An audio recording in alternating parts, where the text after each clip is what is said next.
تنقل لبللو ناي هوت اساتيو مرعى مغلصيو بصلوتن بمتئممان منبر اخلما يطفيخا ገንዘብ ካጥፊኻ ዳብል ይኮን ዕዳአቲኻ ዝፍጸሙ ነገራት ትክክል ይኮን እቶም በተንኮል በኸፋት ውሽጠማ ኃጢአት እንሃለው በግዚያው በጻዕዳ ኸዳን ተሸፊኖ ውሽጠማ ኃጢአት ተጫማሊኦም ለሃለው ዝቅበሉ ወግን ዝባላዕ ዘቃስ እሳት ድግሶም ይበልዑ እታና ቤተ ክርስቲያን ስርዓት ግን አይተፈቀደ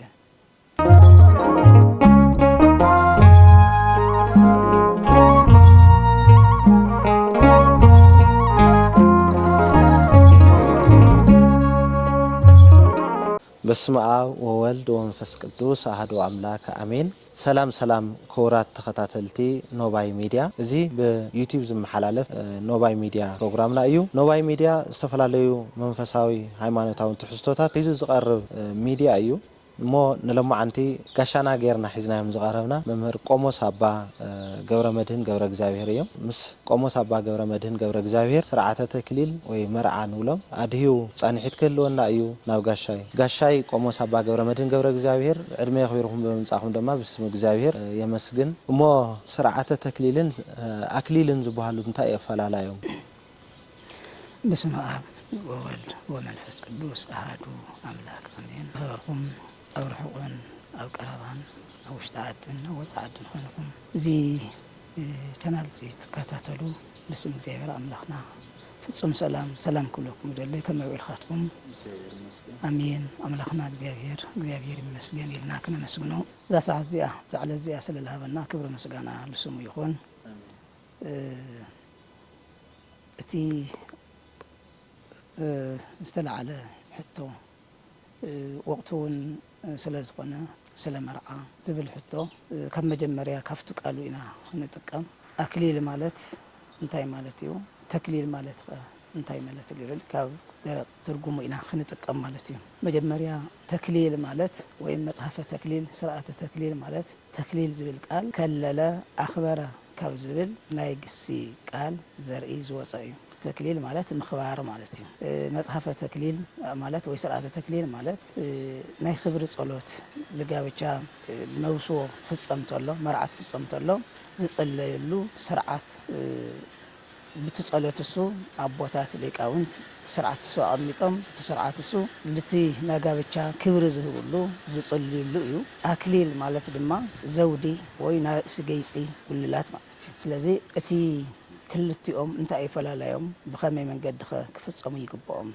زبل ابيت كريستياننا سرعه تكليل امبر سرعه اكليل بلي بالله بيت كريستيان سرعه تكليل بلي لله زي دمو اتي ناي كبري صلوت زبلنايو ابوتاتنا لقاونت سريعهم ابتي مستيره تكليل زبل اوصاصيهم اتي صلوت اوصاصيهم زقمطو زصله صلوت بليقاون تسبسيهم صليهم لتي أكليل بهالله وي كابا صليهم سبتشا زي خنا زيتي ومتي قبات قبا قدوس قبا أميرون صليهم باريخهم تقلبت لتي مرعى لتو ودن قال زخبرولو زبارخلو مصحف تكليلي زي دما كم مجمريا سرعتو حدا ودي مطال أكال مسبصحه زفتوا زمرصا زمسلتو قال مريصو لولد يفقد لولد يطيق سادما متنا أكال مسبصحت تو مرصتو وي زمسلا مجمريا يمرصا تبرصو ممرراص يلال مكنياتهم الخلق غزي عدول يله حنتي اتعدل زي ادما لولدا يفقد صح ولدا تفقد ولد يفقد زي مسفقدلهم لا بيت كريستيانهم قريوم لا ابوتاتهم قريوم لا منسها ولادهم قريوم اتي سرعه تكليل وي صلوه تكليل يبصحلو مالتي ازي دما ببيت كريستياننا مسارات اتي مصحف تكليل زبصحلو سب مس بيت كريستيان تناغاغيرو مس ولدي ناي بيت كريستيان ليقاونت تناغاغيرو رؤسو كاب حطيات نصا غيرو زبصا زفصم زخبر زوهاو زملكتو لتي كاب حطيات زنصه سب سلازخونه سلازي سلناي تكليل زبل اتكورون تمسترون زيو كاو أتصلوا تأكليل زلقن أكليل زودي مالتيو زي دوما بخزي ምክንያት ልጥቀሙሉ ለለው እምበር ስርዓተ አክሊል ዝብል በይኑ የለ መጽሐፈ ተክሊል ወይ ስርዓተ ተክሊል ያት እዚ ደሞ አክሊል ለለው ካፍቱ ልጥቀሙሉ ለለው ቃል ተመስሪት ካትሩ የተለኻ ለቤተ ክርስቲያን ካቱ አይኹልን ምስ ቤተ ክርስቲያን ረክብ የውሎን ምክንያቱም በደገ ደገ ዝጾንሑ ይኾንሞ ታ ቁርባን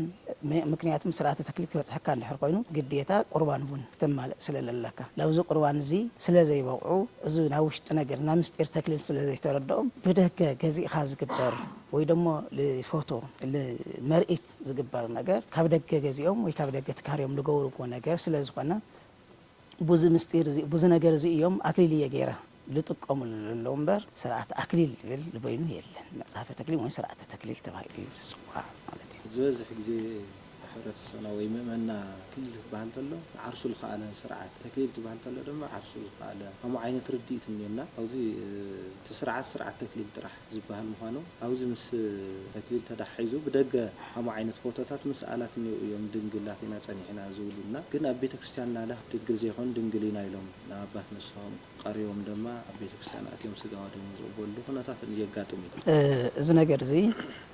መጽሐፍ ተክሊል ዝድገመሉ ስርዓተ ተክሊል ዝበጽሐሉ ሰብ እቲ ብንጽህና ብድንግልና ጸንሐ እዩ እዚኣ ብድንግልና ብንጽህና ርእሱ ሓልዩ ካፍቶም ናይ ስጋ ፍትወታት ናይ ስጋ ስምዒታት ድልየታት ከልኺሉ ብጾምን ብጸሎትን ብስርዓት ቤተ ክርስቲያን ብናይ እግዚአብሔር ሕጊ ብድንግልና ዝጸንሐ ሰብ እታ መጽሐፈ ተክሊል እታ ዘውዲ ንዑ እያ ትግብኦ በተለይ ኣብ ግዜና ድንግልየ እናበሉ ግን ድንግልና ዘየለ ስርዓተ ተክሊል ዝፍጸመሎም ሰባት ብዙሓት ኣለው ብቱ ትምልከቶ ወይ ትሰምዖ ትርኢ ተለኻ እዚስ ከምዚ ነይሩ ከዚ ግን ድንግልየ ኢሉ እዚያስ ከምዚ ነይራ ከዚ ግን ድንግልየ ኢላ እዚ ፈጺማ ዝበሃል ይስማዕ እዩ ይርአ እዩ እዚ ግን ካብ ምንታይ ተላዒሉ እዩ እንተይልና ሓደ ካብ መጀመርያ ትምህርቲ ዘይምውሳድ እዩ ምክንያቱም እቲ ናይ ካባ ወይ ናቱ አክሊል ልትወስደለኻ ኣብ ርእስኻ ልድፍአልካ ዘሎ አክሊል እትዮ ዝባንካ ልትለብሰለለኻ ካባ ዘይኮነ ክትርኢ ዘለካ እቲ ሕጉ እቲ ስርዓቱ እቲ ኣቦታት ሊቃውንት ዘቐመጥዎ እቲ ቤተ ክርስቲያን ዘቐመጠቶ ስርዓት ሙስኡ ድማ ስጋ ክርስቶስ ደመ ክርስቶስ ኢኻ ትወስድ ዘለኻ ስጋ ክርስቶስ ደመ ክርስቶስ ድማ ቅዱስ ቁርባን ድማ ብሓሶት ኣይትቕበለን እዚ ትቕበሎ ዘለኻ ብእምነት ኮይንኻ ብንስሓ ተሓፂብኻ ብድንግልና ጸኒሕኻ እኳስ በቶም ካልኦት ልትፈላለዩ ሰብ ካብ ኃጢአት ንጹህ ስለ ዘይኮነ ብልትፈላለዩ ንሕና ንሰርሖ ኃጢአት ብምሕሳብ ብምንጋር ብተግባር ብልትፈላለዩ ካብዚኦም ንጹህ ልኸውን ሰብ የለይ እዚኣቶም ካስ ንስሓ ኣቲኻ ተሓፂብኻ ቃላፍቱ ቅዱስ ቁርባን ክትኣቲ ትኽእል ኣብቲ ብድንግልና ኮይንካ እኳስ ኣይኮነ ድንግልና ዘይብልካ ሸፊንካ ክትኣትዩ እዚ ድማ ሓደ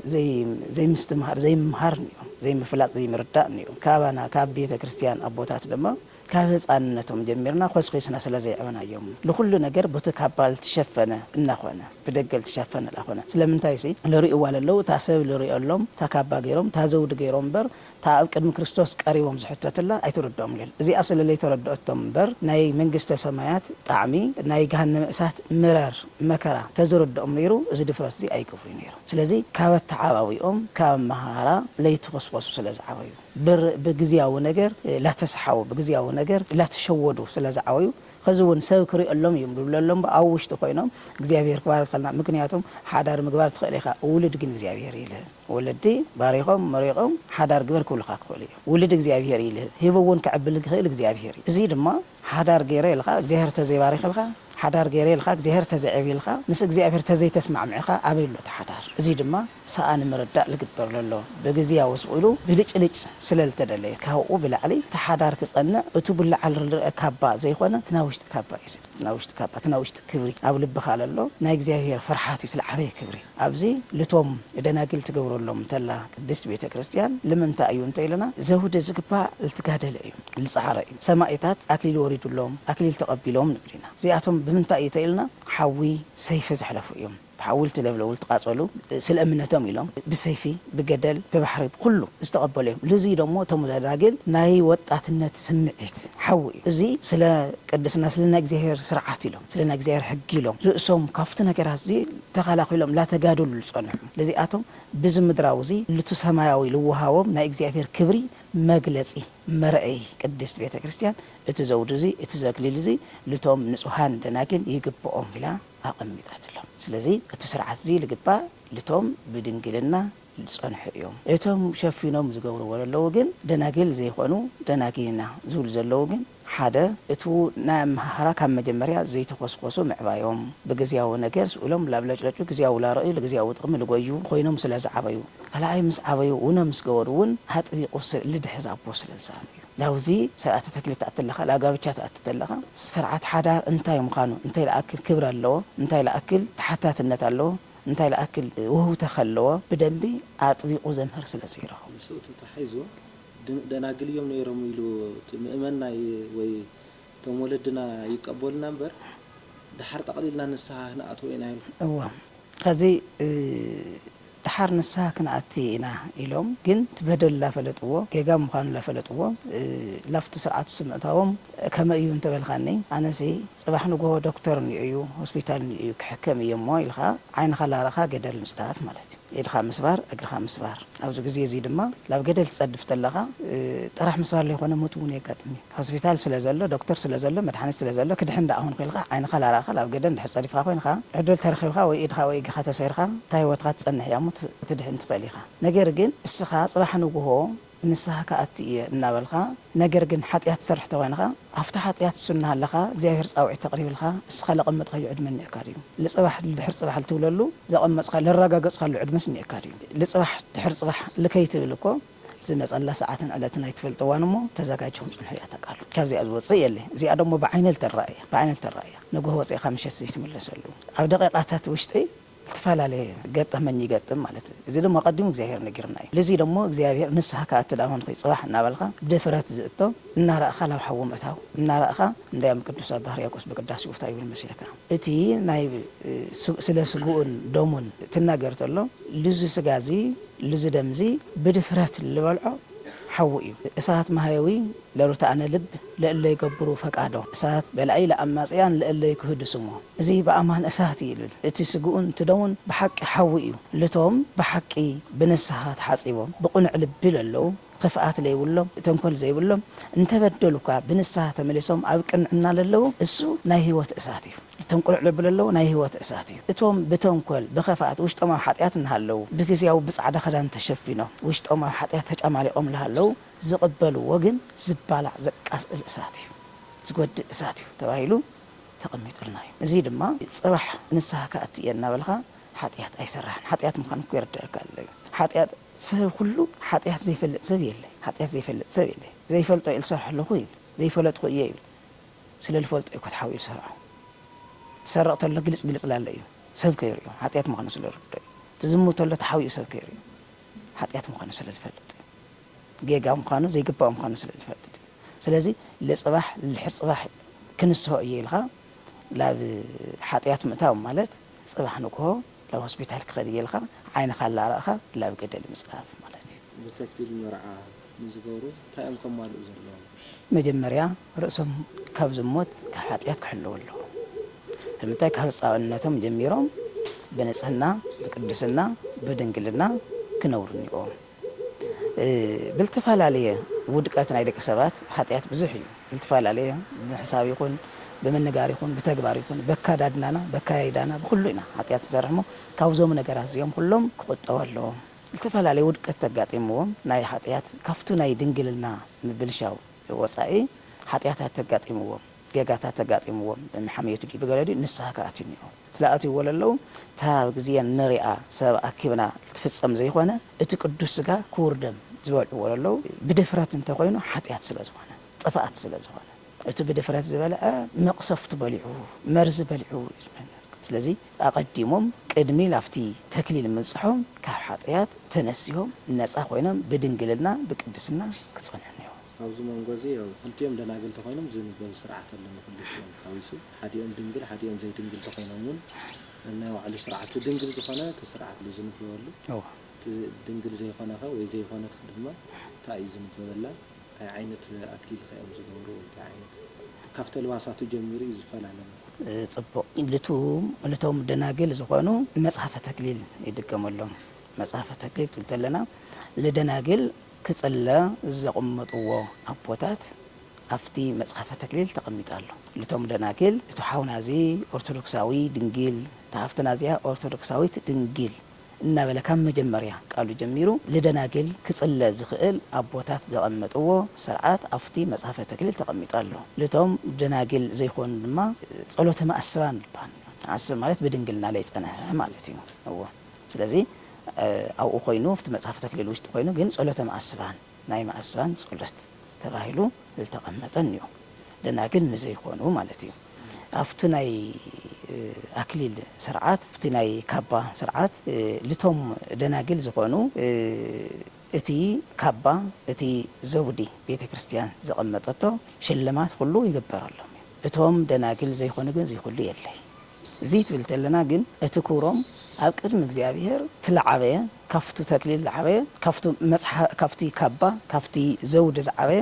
ስጋ ክርስቶስ ደማ ክርስቶስ ምክንያቱም ኣክሊል ካባ ዘይብለን ቤተ ክርስቲያናት ንወይ አንሕና ስለረኸብና ዝካባታት ጽቡቕ ጽቡቕ ስለለስራሕና እሱ በቃ ለዓበይ ክብር ሃልይዎ እቶም ምንም ዘይብሎም ብጥርሑ ዝክለለለው ብጥርሑ ስርዓት ፍጸመሎም ለሎ ዘይኸወር ይክንብል ኣይንኽእል ትልዓበየ ተኣሚንኻ መምጻእን ተኣማሚንኻ መምጻእን ካብኡ ደሞ ካማንም ብላዕሊ ትቅዱስ ስጋ ትኩር ደም እዩ ስለዚህ ለቶም ማእስባን ምንም አክሊል ልበሃል የለን ለቶም ደናግል ዝኾነ ግን ከም ናይ ኣቦታትና ስርዓት ዘቐመጥዎ እቲ ካባና እቲ ተክሊል ይገበራሉ እቶም ማእስባን ዝኾነ ግን ዘካባ ብቻ ገይሮም ታዘውድል ትበሃል የላ እሳ አክሊል ናይ ድንግልና ዋጋ እያ ቤተ ክርስቲያን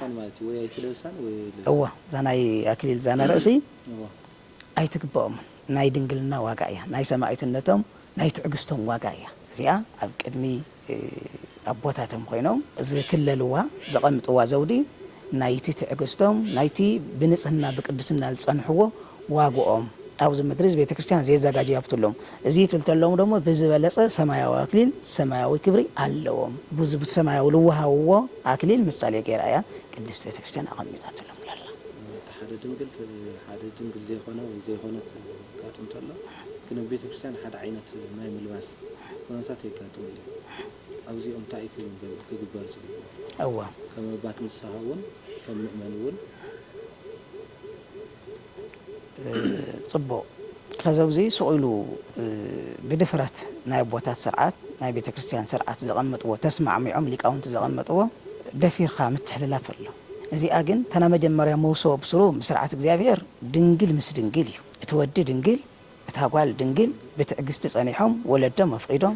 በቤተ ክርስቲያን ስርዓት ምቑራብ ተክሊል ምፍጻም እዩ ተሓጊ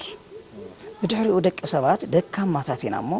ሓዲእና ክንወድቕ ንኽእል ኢና እንተወዲቕና ግን ትድንግል ታድንግሉን ልትምልከቶ መጽሓፈ ተክሊል እቲ ማእስብ ታ ና ማእስብና ልትግብኦ እያ ከዚ ሓደ እንድዮም ላ ተባሃለ ብሓደ ዓይነት እና ምልባስ ስርዓት ይረአዩ እዚ ግን ትክክል ኣይኮነ እቲ ድንግል ተዓጊሱ ይቆለሉ ናይ ትዕግስቲ ዋጋ ይግብኦ እዩ ናይቲ ብናይ ወጣትነቱ ፈተናታት ዝሕለፎ ናይ ሰማዕትነቱ ዋጋ የድልዮ እዩ እቲ ግን ኩሉ እዚ ኣይተዓጎሰን የጽንሖን ብንስሓ ተመሊሱ ተናንስኡ ዋጋ ትቅዱስ ቁርባን ይቕበለሉ ትልዓበየ ድማ እሱ እዩ ስለዚ እቲ ድንግል ዝኾነ ታና ድንግልንኡ ስርዓት ትፍጸመሉ እቲ ድንግል ዘይኾነ ከዓ ታና ማእስብ ስርዓት እያ ትፍጸመሉ እታ ለመጀመርያ ሕጊ ግን እዚ ካብ ውድቀት ልተዓለ ዝግበር ዘሎ እምበር ድንግል ምስ ድንግል እያ ትክክለኛ ስርዓት ማለት እዩ ናይ ኣዴታትና ክመፀን ከሎ ኣብ መርዓን ግዜ ግን ሃሙ ዓይነት የጋጥም ተጋጢሙ ከታ እዩ ክግበር ዘለዎ ናይ ስርዓት ጽቡቕ እዚ ተፈጥራዊ ጉዳይ ስለ ዝኾነ የጋጥም እዩ እዚ ድማ እቲ መርዓ ከምቲ ልበልናዮ ኣብቲ ናይ ቤተሰብ ምስብሳብ ኣብቲ ድግስ ኣብቲ እኽሎማይ ዘይኾነ ኣብቲ ምትእምማን ሓንቲ ብሓደ ሓደ ብሓንቲ ኮይንካ ብስርዓት ቤተ ክርስቲያን ብጸሎት ዝፍጸም ብቅዱስ ቁርባን ዝፍጸም ስርዓት ትዋንኡ እቲ ናይ መርዓ ሂደት ኣብኡ እዩ ዘሎ ስለዚ እዚ እንድሕር ኣጋጢሙ ኮይኑ ድግሶም ይበልዑ እታ ናይ ቤተ ክርስቲያን ስርዓት ግን ኣይትፈቀድን ስለምንታይ ኣይኮነይ ቅዱስ ቁርባን ክትቀበል ላብ ቤተ ክርስቲያን ከይተኣትኮ ተቐሚጡ እዩ እዚ ማለት ግን ርክስቲ እያ ርክሰት ማለት ኣይኮነይ ርስሓት እዩ እምበር ርክሰት ኣይኮነይ ምክንያቱም ተሳዒሩ እዩ ትመርገም ነረ ተሳዒሩ እዩ እዚ ድማ ርስሓት ሒዝኻ ቤተ ክርስቲያን ኣይተኣቲ ጫማ ረጊፅኻ መቸም ቤተ ክርስቲያን ኣይተኣቲ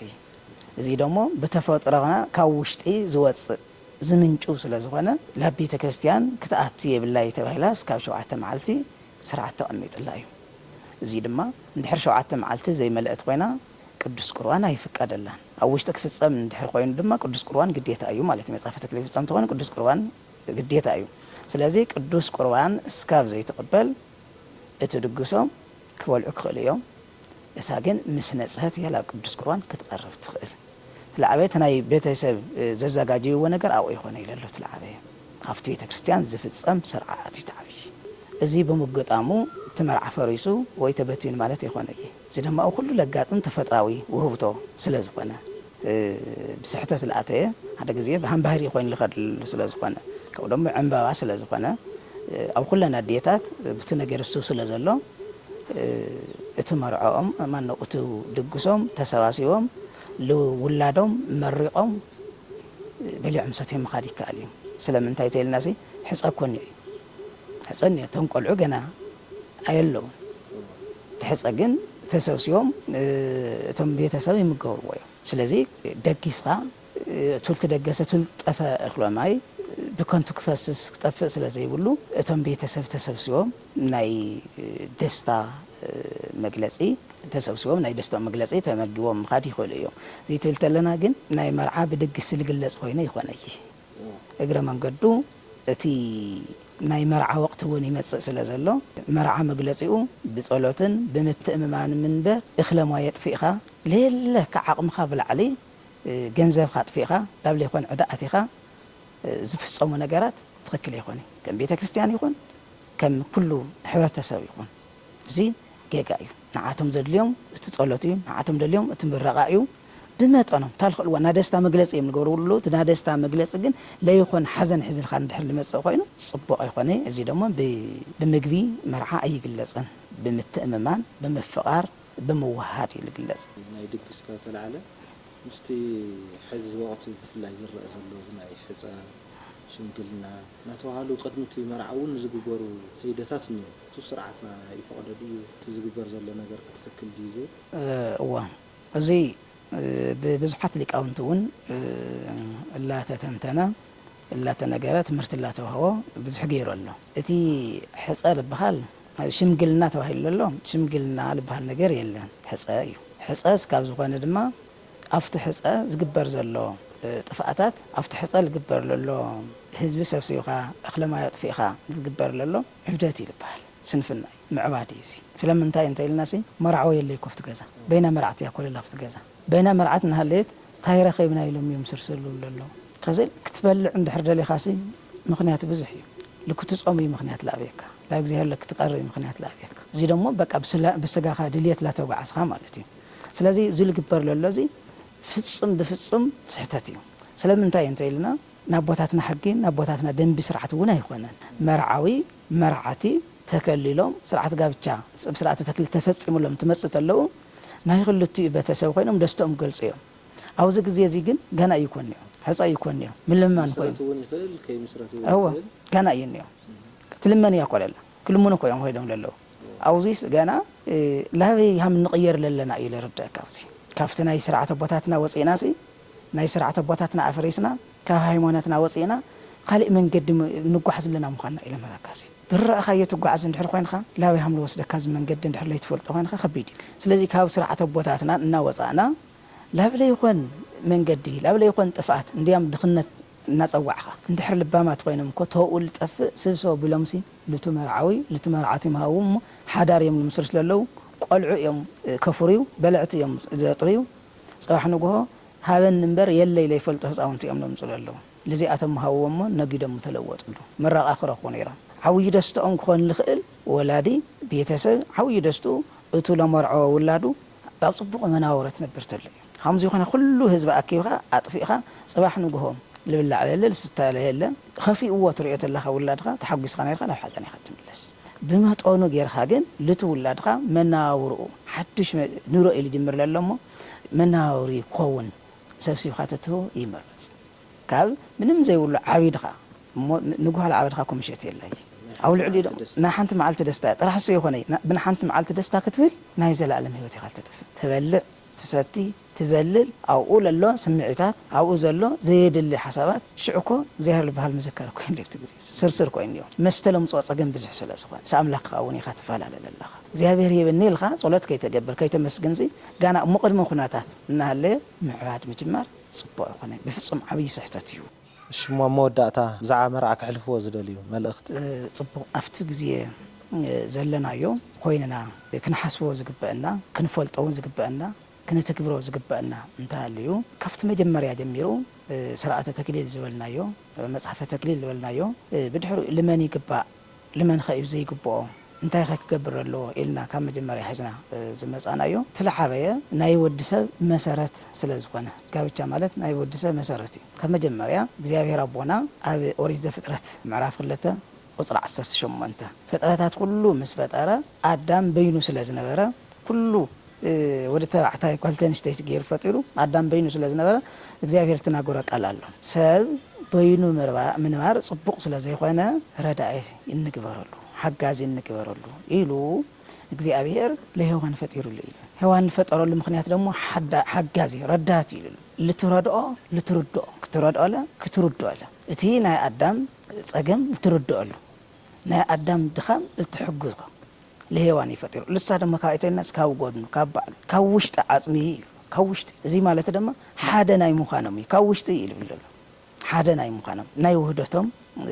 ምክንያት ናዋዕሉ አዳም ደሞ ምስራያሰ ዛሰጋዚያ ካብሰጋያ አጽም ደሞ ካአጽመያ አይተይ ትኮነኒ